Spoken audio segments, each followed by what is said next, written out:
नमस्कार, मनी गुरु की इस खास पेशकश में आप सभी का स्वागत है। मैं हूं स्वाति रायना। महीना दर महीना फंड हाउस कई सेक्टर और थीमेटिक फंड लेकर आ रहे हैं, पर आपके लिए कौन से सेक्टर और थीम में निवेश करना सही है? अभी एसआईपी या एक मुश्त कैसे लगाएं ऐसे किसी फंड में पैसे, इसी पर रहने वाली है खास चर्चा। और चर्चा में हम बात करेंगे अपने एक्सपर्ट से और जानेंगे बाजार में पैसे लगाने का सही तरीका क्या है। हमारे साथ इस वक्त शो में शामिल हो चुकी हैं बहुत ही खास मेहमान Priyanka Khandelwal, fund manager ICICI prudential mutual fund. Priyanka, बहुत स्वागत करते हैं आपका मनी गुरु में आज हमारे इस खास कार्यक्रम में शामिल होने के लिए। सबसे पहले अभी जो करंट मार्केट सिचुएशन है उस पर थोड़ा सा आपका टेक और आउटलुक लेना चाहेंगे। मोर सो बिकॉज बाजार में पिछले कुछ टाइम से हमने काफ़ी वॉलेटिलिटी देखी है। अब इस वॉलेटिलिटी के बीच में that too at the start of a new year investors के माइंड में काफ़ी ज़्यादा कन्फ्यूजन है, नर्वसनेस है कि अभी करना क्या चाहिए। आपकी नज़र में अभी जो मार्केट्स हैं जिस तरीके से रिएक्ट कर रहे हैं, क्या एक सही तरीका हो सकता है या एक इन्वेस्टर का एक सही जो नज़रिया होना चाहिए बाजार के लिए वो कैसा रहे? तो हम जब अभी मार्केट्स देख रहे हैं वॉलेटिलिटी क्योंकि काफ़ी सारे फैक्टर्स हैं, राइट? बजट आने वाला है, ट्रम्प आने वाले हैं कुछ दिनों में अपनी पॉलिसीज़ लेके। सो उन सब के वजह से मार्केट में वॉलेटिलिटी रह सकती है, बट अगर आप इंडिया के मैक्रोज़ देखें तो हम लॉन्ग टर्म पर्सपेक्टिव से ग्रोथ के लिए काफ़ी वेल पोज़िशन्ड है, राइट? सो इसके लिए जो इन्वेस्टर्स लॉन्ग टर्म इन्वेस्टेड रहना चाहते हैं, उनके लिए काफ़ी अच्छा टाइम है कि आप एसआईपी करते रहिए या फिर हाइब्रिड स्कीम्स या एसेट एलोकेशन स्कीम्स की तरफ देखें। क्योंकि एसेट एलोकेशन का काफ़ी अच्छा टाइम है ये, बट इक्विटीज़ में अभी भी हमें लगता है कि स्मॉल एंड मिड कैप्स काफ़ी एक्सपेंसिव है। ओके, तो स्मॉल और मिड कैप जो सेगमेंट है अभी भी काफ़ी एक्सपेंसिव है। लार्ज कैप ने अभी उतना ज़्यादा मोमेंटम या स्पीड नहीं पकड़ी है। डाइवर्सिफाइड इक्विटी फंड्स हो गए हैं। प्रियंका का मानना है कि जो हाइब्रिड कैटेगरी के फंड्स हैं वो इस बाजार में एक आपको एक स्थिरता दे सकते हैं, यहाँ पर आपको नज़र रखनी चाहिए। और आइए अब शो में हमारे साथ एक और ख़ास मेहमान भी शामिल हो चुके हैं। ऑप्टिमा मनी के एमडी पंकज मठपाल हमारे साथ है। पंकज जी, आपका बहुत स्वागत करते हैं सर। बातचीत यही चल रही है कि आखिरकार इस बाजार में फिलहाल जहां पर काफी ज्यादा उथल पुथल है, इन्वेस्ट कहां किया जाए। सर, आपकी नजर में कौन से फंड में, कौन सी कैटेगरी में अभी निवेश के मौके बन रहे हैं? स्वाति जी नमस्कार, प्रियंका जी नमस्कार। देखिए, अभी प्रियंका जी कह रही थी, मैं सहमत हूँ उनकी बात से कि मार्केट की वैल्यूएशंस एक्सपेंसिव है और स्पेशली यदि बात की जाए मिड कैप, स्मॉल कैप की, तो वो थोड़ी और भी ज़्यादा महँगी दिखाई दे रही हैं। बट फिर भी जो हमने पीक देखा और वहाँ से करेक्शन देखा, तो उसके बाद ये तो बनता है कि यदि आपके पास पैसा है, तो इन्वेस्टमेंट की शुरुआत की जा सकती है। दूसरी बात ये है कि यदि आप लंबी अवधि के लिए निवेश करना चाहते हैं, आप एसआईपी के ज़रिए निवेश करते हैं, तब तो आपको सोचना ही नहीं है, क्योंकि यदि मैं इस वक़्त वेट भी करूँ कि मार्केट थोड़ा नीचे आए, फिर मैं इस एसआईपी की शुरुआत करूँ, तो अगर मैं 10 साल, 15 साल की एसआईपी कर रहा हूँ, तो कई बार ऐसा होगा कि मार्केट एक्सपेंसिव होंगे, करेक्ट होंगे, तो एसआईपी में तो कभी सोचना ही नहीं है। हम बात करें लमसम की, तो लमसम के लिए भी अगर पैसा ऐसा है आपके पास, तो आप शुरुआत कर सकते हैं। अब बात यदि कैटेगरी की, कैसी कैटेगरी में करें, तो पहले तो ये है कि यदि आपकी अगेन डिपेंड करता है कि आपका रिस्क एपेटाइट क्या है, आपका गोल कैसा है, तो आप उस हिसाब से मल्टी एसेट एलोकेशन या फिर asset allocator, fund of fund, इस तरह के फंड्स में निवेश कर सकते हैं। उसके अलावा यदि आपने लॉन्ग टर्म होराइजन है, इक्विटी की बात करें, तो मुझे फ्लेक्सी कैप कैटेगरी अच्छी लगती है, क्योंकि फंड मैनेजर्स के पास चॉइस होती है, फ्रीडम होता है, फ्लेक्सिबिलिटी होती है। आई मीन कि उनको डिसाइड करना है कि लार्ज कैप में कब एलोकेशन बढ़ाना है, स्मॉल कैप में कब बढ़ाना है। तो वो अच्छा है कि आप इस तरह का ये करें कि फ्लेक्सी कैप कैटेगरी में निवेश करें। तो मेरे हिसाब से डाइवर्सिफाइड फंड्स में, स्पेशली फ्लेक्सी कैप फंड में आप लमसम स्टैगर्ड मैनर में इन्वेस्ट करना शुरू कर सकते हैं।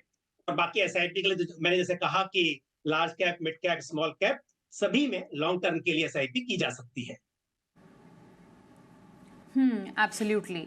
तो एसआईपी करना ये एक बेहतर तरीका हो सकता है। ऐसे बाजार में, क्योंकि बाजार की किसी भी गिरावट में आपको रुपी कॉस्ट एवरेजिंग का फायदा भी मिलता है थ्रू सिस्टमैटिक इन्वेस्टमेंट प्लान, तो अपने इन्वेस्टमेंट को तो बिल्कुल भी मत रोकिए। और पंकज जी का खास तौर पर कहना है कि फ्लेक्सी कैप फंड, मतलब क्योंकि फ्लेक्सिबिलिटी है एक फंड मैनेजर के पास कि वो जो इक्विटी एलोकेशन है वो घटा या बढ़ा सकते हैं अपनी समझ से बाजार को ध्यान में रखते हुए, तो फ्लेक्सी कैप एक अच्छी पसंद हो सकती है या चॉइस हो सकती है इस टाइम पर बाजार में इन्वेस्ट करने के लिए। प्रियंका, इनफैक्ट मैं इसी पर आपसे समझना चाहती हूँ, एज अ फंड मैनेजर अभी जब बाजार में हम काफ़ी करेक्शन देख रहे हैं, मिड और स्मॉल कैप में भी आपने कहा कि काफ़ी ज़्यादा हाई वैल्यूएशंस हैं और डेफिनेटली अभी ऑल ओवर द बोर्ड अभी हम कुछ खास अभी एक अच्छा माहौल नहीं देख रहे हैं। आप एज अ फंड मैनेजर कैसे टैक्टिकल कॉल लेते हैं इस टाइम पर कि कहाँ पर अभी एक इन्वेस्टर के माइंडसेट के हिसाब से पैसे लगाने चाहिए? तो अगर आप पास्ट कुछ महीने देखें तो हमने काफी ज्यादा रिस्क रिवॉर्ड पर्सपेक्टिव से कुछ एलोकेशंस चेंज किए थे। अभी भी हम sector rotation as a strategy हम यूज करते हैं। तो कुछ सेक्टर्स है जो काफी अट्रैक्टिव लग रहे हैं, कुछ सेक्टर्स काफी जो एक्सपेंसिव थे वहां पे हमने ट्रिम डाउन किए। बट बॉटम अप पर्सपेक्टिव से अभी भी ऐसी काफी कंपनीज है जो 3 से 5 साल के नजरिए से काफी अच्छे रिटर्न्स दे सकती है, बिकॉज फंडामेंटली वो काफी स्ट्रॉन्ग कंपनीज है। सो अकॉर्डिंगली हम अपना पोर्टफोलियो एलोकेशन उस हिसाब से चेंज कर रहे हैं डिपेंडिंग अपॉन ग्रोथ और वैल्यूएशन। Okay, absolutely. मैं पंकज जी आपसे जानना चाहती हूँ, क्या अभी नए पैसे लगाना सही है? ऑलरेडी आपने कहा कि definitely SIP is a good way to invest in market at the moment. कोई एक नया इन्वेस्टर है, उसने सोचा कि चलिए let January 2025 be the first year of their investment life, तो अगर अब उनको पैसा लगाना है, नया पैसा, तो लोगों के मन में सवाल है कि अभी तो बाजार अच्छा नहीं कर रहा है, कहीं हमें रिटर्न नहीं मिले तो क्या होगा, शुरुआती अगर अच्छे नहीं रहे, तो क्या आपकी सजेशन रहेगी नए पैसे के लिए? बिल्कुल, देखिए जैसे मैंने कहा पहले भी कि एसआईपी के लिए तो हर मार्केट अच्छा है, हमेशा शुरुआत जब चाहे जब पैसा हो तब से शुरुआत कर सकते हैं। बट यदि क्वेश्चन ये है कि लमसम पैसा है और आपको निवेश करना है, तो अगर आपका इन्वेस्टमेंट होराइजन लंबा है, तो क्योंकि टाइम करना तो पॉसिबल है नहीं मार्केट को, स्टैगर्ड मैनर में आपको बिल्कुल शुरुआत करनी चाहिए। यदि जब निफ्टी 26,000 पे था, तब आप वो सही समझ रहे थे निवेश करने के लिए, तो इस वक्त जब अच्छा खासा करेक्शन में देख लिया है, तो आप बिल्कुल कर सकते हैं, करना चाहिए आपको। हाँ, ये बात ज़रूर है कि हम अभी उतार-चढ़ाव का माहौल देख रहे हैं और आगे भी देखा जा सकता है। तो ऐसे में पूरा पैसा यदि आपके पास है, उसे एक साथ ना करें, आप टुकड़ों में करें, थोड़े इंस्टॉलमेंट में करें। लेकिन यदि पैसा है तो मेरे हिसाब से आप पैसे के साथ बैठे रहें, वो सही नहीं होगा। आप एसटीपी के ज़रिए कर सकते हैं निवेश। आप लमसम में, जैसे अगर आपके पास पैसा आप खुद डिसाइड करना चाहते हैं, जब गिरावट हो, तब आप ऐड करते रहें, तो थोड़ी शुरुआत कर दें और पैसा रखें अपने पास, कैश रखें, जब भी मार्केट गिरता है, तब ऐड करते रहें। लेकिन शुरुआत तो करनी चाहिए। हाँ, ये बात ज़रूर है।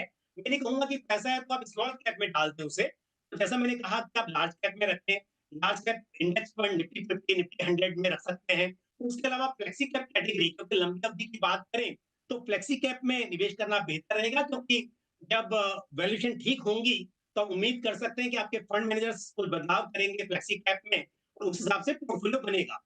तो इसके लिए वो भी अच्छा हो सकता है। लेकिन अगर पैसा है और आप इन्वेस्ट ना करें, तो कई बार फिर बाद में पछतावा होता है कि आपने बस मिस कर दी। तो आप टुकड़ों में इन्वेस्ट करना शुरू करें।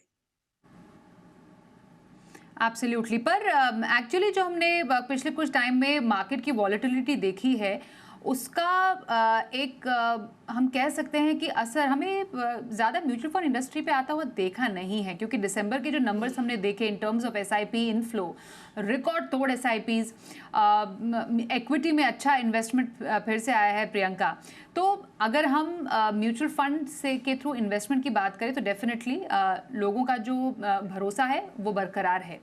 पर जब हम इन्वेस्टिंग इन थीम्स या सेक्टर्स की बात करते हैं, व्हाट डू यू सजेस्ट अभी इस टाइम पर कौन सी थीम्स या कौन से सेक्टर्स हैं जहां पर अभी जो मौके हैं वो इन्वेस्टर्स को तलाशने चाहिए, they should grab the opportunity, क्योंकि किसी भी सेक्टर और थीम में इन्वेस्टमेंट का जो टाइमिंग है वो काफ़ी ज़्यादा इम्पॉर्टेंट रहता है।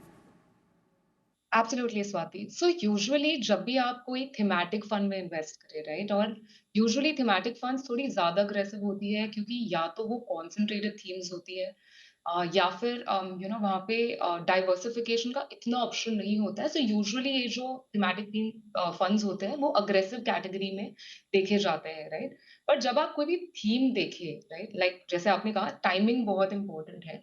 ये देखना बहुत ज़्यादा ज़रूरी है कि क्या वो थीम ने पास्ट में अंडर परफ़ॉर्म किया है कि नहीं? अगर किया है और कुछ चीज़ें चेंज हो रही है, फॉर एग्ज़ाम्पल जैसे आपने देखा होगा पिछले 5 साल में फ़ार्मा है, पीएसयू है, कमोडिटी है, ट्रांसपोर्टेशन है, काफ़ी कुछ थीम्स ने काफ़ी अच्छा किया। जैसे स्मॉल कैप फंड में अगर आपने 5 साल पहले पैसे डाले होते, अंडर परफ़ॉर्मेंस के बाद डाले गए हुए पैसे काफ़ी अच्छे रिटर्न्स देते हैं। राइट? अभी अगर आपको थीमेटिक फंड्स में इन्वेस्ट करना है, तो या तो आप एक 3 से 5 साल का व्यू ले लीजिए कि ये थीम में कुछ स्ट्रक्चरली चेंज हो रहा है, जिसकी वजह से पैसे बन सकते हैं, या तो इसने अंडर परफॉर्म किया है और कुछ चीजें चेंज होने वाली है जिसकी वजह से यहाँ रिस्क रिटर्न थोड़ा फेवरेबल है। बट जो थीम्स ऑलरेडी परफॉर्म कर चुकी है पिछले 3 से 5 साल में, वहां अगर आप इन्वेस्ट करेंगे, तो जो फ्यूचर रिटर्न्स है, कोई गारंटी नहीं है कि वही पास्ट रिटर्न्स के बराबर होंगे। तो वहाँ पे टाइमिंग बहुत इम्पोर्टेंट हो जाता है। Absolutely timing is very important. और मैं इसी बात से कंटिन्यू करते हुए पंकज जी आपसे जानना चाहती हूँ, कौन से थीम्स है, कौन से सेक्टर्स हैं आपको लगता है कि अभी अच्छे प्ले आउट हो सकते हैं? हम साल की तो शुरुआत में ही है, रेस्ट ऑफ द ईयर, क्योंकि अब देखिए बजट भी है, बजट ड्रिवन भी कुछ थीम्स या सेक्टर्स होते हैं जिसमें लोग चाहते हैं कि क्यों ना इसका फ़ायदा उठाएं, और भी बहुत सारे जो हम अपॉर्चुनिटीज़ आने वाले टाइम में देखेंगे। सो इन योर व्यू सर, कौन से थीम्स अच्छे आपको लग रहे हैं? कि पहली बात तो ध्यान रखिए कि मार्केट 2025 की बात करें तो थोड़ा-सा मुझे लग रहा है कि ये थोड़ा-सा उतार-चढ़ाव का माहौल ज़्यादा रहेगा, तो निवेशक अपने जोखिम के हिसाब से ही थीमेटिक फंड्स को ऐड करें। लेकिन थीम्स में भी कुछ थीम्स होती हैं जहाँ पर नैरो मैंडेट होते हैं, कुछ थीम्स हैं जहाँ पर एक आप काफ़ी डाइवर्सिफाइड अप्रोच देख सकते हैं। तो यदि हम बात करें कंजम्पशन की, तो कंजम्पशन एक अच्छी थीम मानी जा सकती है, स्पेशली आपने बात की बजट की। तो बजट में अगर कुछ ऐसे अनाउंसमेंट होते हैं रूरल इंडिया के लिए या फिर किसी भी तरह से जहां पे ऐसा लगे कंजम्पशन बढ़ सकता है, तो थीम काफी पॉजिटिव हो सकती है। तो एक तो थीम मुझे लग रही है कि कंजम्पशन जो है वो एक अच्छी थीम है। दूसरी बात डिजिटल इंडिया, तो टेक्नोलॉजी में भी अगर स्पेशली बात करूं मैं कि जहां पर टेक्नोलॉजी सर्विसेज में क्योंकि हम देख रहे हैं कि लोग चाहे वो खाना मंगाना हो, सामान मंगाना हो, ऑनलाइन करते हैं, ऑनलाइन शॉपिंग करते हैं, ऑनलाइन सर्च करते हैं, टिकट बुक करते हैं, तो बहुत सारी चीजें ऑनलाइन सिस्टम पे डिपेंडेंट हैं। तो ऐसे में डिजिटल इंडिया जो थीम है ये भी काफी अच्छी है।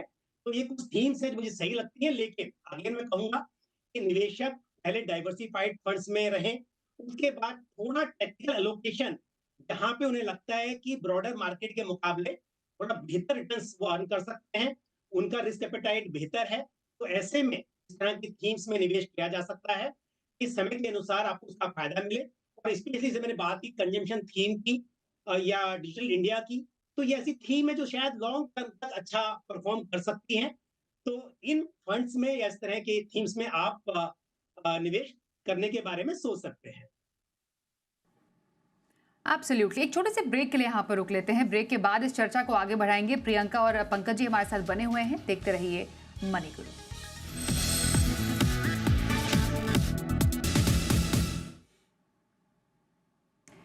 बात अब करने वाले हैं कि किस थीम या किस सेक्टर में अभी इन्वेस्टमेंट के मौके हैं। आईसीआईसीआई प्रू में फंड मैनेजर प्रियंका खंडेलवाल हमारे साथ हैं, ऑप्टिमम मनी के एमडी पंकज मटवाल से हम बातचीत कर रहे हैं।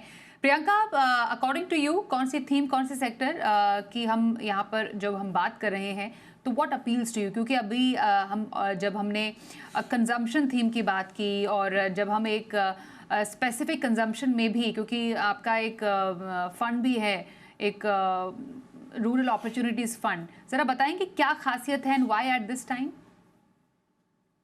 तो स्वाति, अगर आप rural as a whole part देखें इंडिया का, राइट, वहां पे पिछले 10 सालों में अंडर परफॉर्मेंस रहा है। अगर आप डेटा पॉइंट्स उठाए और देखें तो बल्क ऑफ जो हमारी रूरल पॉपुलेशन है, सो इंडिया की टोटल पॉपुलेशन में से अबाउट 64% रूरल एरियाज में रिसाइड करती है, और उनका जो मेजॉरिटी एम्प्लॉयमेंट है पिछले 10 सालों में एग्रीकल्चर में ही रहा है। सो गवर्नमेंट डेटा पॉइंट्स के हिसाब से 64% 10 इयर्स बैक हमारी पॉपुलेशन एग्रीकल्चर में एम्प्लॉय थी और अभी 60% है। पिछले 10 सालों में हम अपनी जो वर्किंग एज पॉपुलेशन है उनके लिए नॉन एग्रीकल्चर या नॉन फार्म जॉब्स जिसे कहते हैं, उसके लिए अल्टरनेट एम्प्लॉयमेंट अपॉर्चुनिटीज इतनी क्रिएट नहीं कर पाए थे, जिसकी वजह से जो डिपेंडेंस था एग्रीकल्चर पे इनकम्स और लाइवलीहुड के लिए वो काफी ज्यादा था। आपने देखा होगा पिछले 10 सालों में जो फार्म इनकम है वो इतनी स्ट्रांगली ग्रो नहीं हुई थी, जिसकी वजह से जो फार्म इनकम्स पे डिपेंडेंट थे उनकी इनकम भी ग्रो नहीं हुई। हमें लगता है जो अगले 10 साल है वो रूरल इंडिया के लिए इनकम पर्सपेक्टिव से बेटर होंगे, क्योंकि फार्म इनकम्स इंप्रूव हो सकती है। दूसरा, गवर्नमेंट सपोर्ट आ रहा है। अगर आपने पिछले कुछ महीने में देखा हो तो गवर्नमेंट सपोर्ट करने लगी है रूरल हाउस होल्ड इनकम्स को, तो रेवेन्यू एक्सपेंडिचर पे थोड़ा फोकस इंक्रीज हुआ है। प्लस जो गवर्नमेंट का फोकस रहा है मैन्युफैक्चरिंग, कंस्ट्रक्शन, सेल्फ एम्प्लॉयमेंट या रियल एस्टेट साइकिल भी पिकअप होने लगी है, जिसकी वजह से एग्रीकल्चर पे जो हमारा डिपेंडेंस है एम्प्लॉयमेंट के लिए वो कम हो सकता है आने वाले 3 से 5 से 10 साल में। तो जब इनकम का आउटलुक इम्प्रूव होगा, और ये हमने अर्बन एरियाज में भी देखा है पिछले कुछ सालों में, काफी सालों में, कि अर्बन इकोनॉमी की जब इनकम्स इम्प्रूव हुई है, तब लोगों का खर्चा और नजरिया अपनी सेविंग्स और स्पेंडिंग पे चेंज हुआ है, जो हमें लगता है अगले 3 से 5 से 10 साल में रूरल एरियाज में भी देखने मिलेगा, जैसे उनकी इनकम ग्रो होने लगती है। तो हमें लगा था कि जो पिछले 10 साल का अंडर परफॉर्मेंस है, हो सकता है वो अगले 10 साल में रिवर्स हो जाए, जिस वजह से ये थीम काफी अट्रैक्टिव लग रही थी। हम्म। और ऐसे किसी फंड में Priyanka, in addition to what you just said, किसी को कब तक इन्वेस्ट करना चाहिए? लाइक आपने बोला कि अगले 5, 7 या 10 साल के लिए डेफिनेटली ये थीम अच्छी प्ले आउट हो सकती है, तो एक पोर्टफोलियो में इसकी पोजिशनिंग ऐसी थीम की कैसे कर सकते हैं? सो यूजुअली 3 से 5 साल टू बिगिन विद काफी अच्छा नजरिया है इस थीम में डालने के लिए, बट बिकॉज मैंने कहा था कि कोई भी थीमेटिक स्कीम थोड़ी अग्रेसिव होती है in terms of portfolio allocation, because वो थोड़ी कॉन्सेंट्रेटेड होती है या तो एक थीम के चलने पे डिपेंड करती है। तो यूजुअली अपने पोर्टफोलियो का 5 से 10% is a more logical way to manage risk reward in the overall.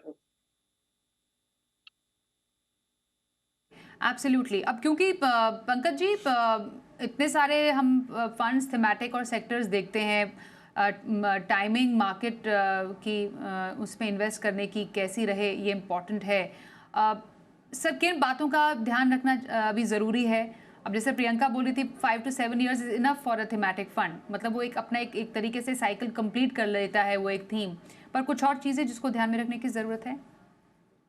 देखिए, पहली बात तो ये है कि आपका एक प्रैक्टिकल एलोकेशन होना चाहिए किसी भी थीम में, क्योंकि थीम में एंट्री और एग्जिट का इंपॉर्टेंट पॉइंट होता है।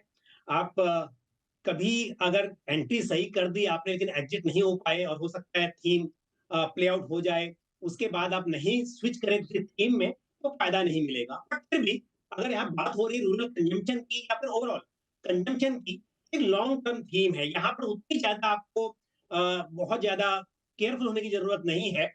अगर यहाँ बात होती किसी मान लीजिए कि फार्मा सेक्टर की हम बात करें या फिर इस तरह से किसी भी पर्टिकुलर सेक्टर की बात करें, तो शायद बहुत ही ज्यादा कॉन्सेंट्रेटेड यहाँ पर अप्रोच होती। बट अगर हम बात करें कंजम्पशन की, तो इंडिया की इकोनॉमी बहुत ग्रो कर रही है, स्पेंडिंग पावर बढ़ रही है, इनकम बढ़ रही है, और जैसा प्रियंका जी कह रहे थे कि रूरल इनकम बढ़ रही है। और इन सब बातों को देखते हुए गवर्नमेंट का जो थोड़ा सा, काफी ज्यादा, थोड़ा भी क्या कहूँ कि इन चीजों पर काफी फोकस है, रूरल इकोनॉमी पर काफी फोकस है। तो मुझे लगता है कि इस थीम में वैसे भी इक्विटी फंड में 5 साल का नजरिया तो होना ही चाहिए। तो इस हिसाब से यहाँ पर निवेश किया जा सकता है। तो थीमेटिक फंड में निवेश करें, ऐसी थीम चुने जहां पर थोड़ा ब्रॉड अप्रोच हो compare to very narrow mandated themes. ये मेरी राय होगी। और छोटा सा परसेंटेज, 5-10% एलोकेशन आपका ज्यादा करके इस तरह की थीम्स में होना चाहिए। बाकी आप डाइवर्सिफाइड फंड में निवेश करें।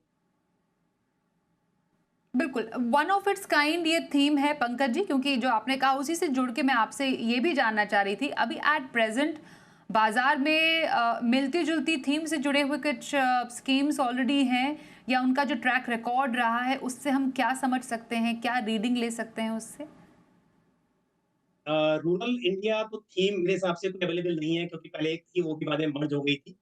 तो लेकिन कंजम्पशन की अगर बात की जाए, क्योंकि रूरल कंजम्पशन की बात करें तो अल्टीमेटली जो ब्रॉडर एक अगर थीम कहें तो कंजम्पशन ही है। तो कंजम्पशन में जितने भी फंड्स अवेलेबल हैं उनकी अच्छी परफॉर्मेंस रही है। और अगेन क्योंकि थीम है, तो आने वाले समय में भी मुझे ऐसा लगता है कि थीम अच्छा परफॉर्म कर सकती है। और जैसा भी प्रियंका जी ने कहा कि रूरल इंडिया थीम की अगर बात की जाए, तो वहाँ पर अपॉर्चुनिटीज़ दिखाई दे रही है बिकॉज़ ऑफ गवर्नमेंट फोकस। या फिर जैसा कि क्योंकि काफ़ी टाइम से ज़्यादा परफॉर्मेंस नहीं देखी गई, रूरल इंडिया में जो अब संभावनाएँ बन रही हैं, तो इसके लिए छोटा-सा उसमें और इसको एडिशन मान लीजिए कि कंजम्पशन में रूरल कंजम्पशन। बट ओवरऑल अगर हम बात करें तो ये पॉजिटिव दिखाई दे रहा है। और इन्वेस्टर्स अपने लॉन्ग टर्म फाइनेंशियल गोल्स के लिए इस थीम को थोड़ी जगह दे सकते हैं पोर्टफोलियो में। ओके, तो एब्सोल्युटली नई-नई ऑफरिंग्स में एक और आपके लिए एक फंड की ऑफरिंग है। प्रियंका ने खासियत भी बताई ICICI Pru rural opportunities fund की। डेफिनेटली पर अपनी ज़रूरत के हिसाब से, अपने रिस्क एपेटाइट को देखते हुए, आपके जो पोर्टफोलियो की फ़िलॉसफ़ी है, उससे जोड़कर कोई नया फंड कितना आपके लिए सही हो सकता है, उसको ध्यान में रखते हुए ही आप किसी नए फंड में इन्वेस्ट कीजिए। बाकी हमारे एक्सपर्ट्स ने तो इसकी खूबियाँ और ख़ासियत बता ही दी आपको। Thank you so much Pankaj ji और प्रियंका हमारे साथ आज के इस कार्यक्रम में शामिल होने के लिए। मनी गुरु में बस इतना ही, वक्त एक ब्रेक का हो गया है, पर बने रहिए हमारे साथ और देखते रहिए जी बिजनेस।